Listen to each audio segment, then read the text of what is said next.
moquait de lui parce qu'il vendait des sachets d'eau au bord de la route.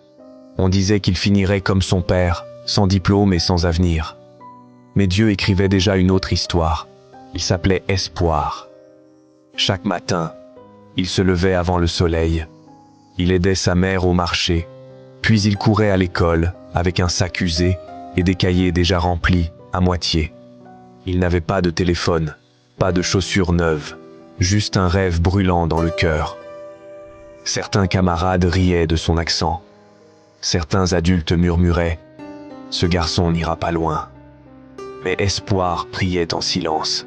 « Seigneur, utilise ma vie pour montrer que rien n'est impossible le soir. » Quand le quartier s'endormait, il étudiait sous un lampadaire public, les moustiques piquaient, la fatigue pesait plus d'une fois, il a pleuré plus d'une fois, il a voulu tout arrêter, mais il répétait « Ma situation n'est pas ma destination, les années ont passé. » Espoir est devenu médecin, le premier de sa famille à porter une blouse blanche, le premier à franchir les portes d'un grand hôpital, et le premier projet qu'il a lancé, ce n'était pas pour lui.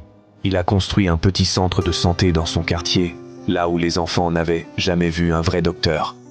Le jour de l'inauguration, sa mère tenait sa main, en tremblant, les yeux remplis de larmes. Il a regardé la foule et a dit « Vous avez connu mes débuts, vous avez vu mes cicatrices maintenant. Regardez ce que la persévérance et la foi peuvent produire. Si toi aussi tu crois que ton histoire peut changer, si tu crois que ta douleur prépare ta victoire, écris « Je n'abandonne pas » dans les commentaires et partage cette histoire pour redonner espoir à quelqu'un aujourd'hui.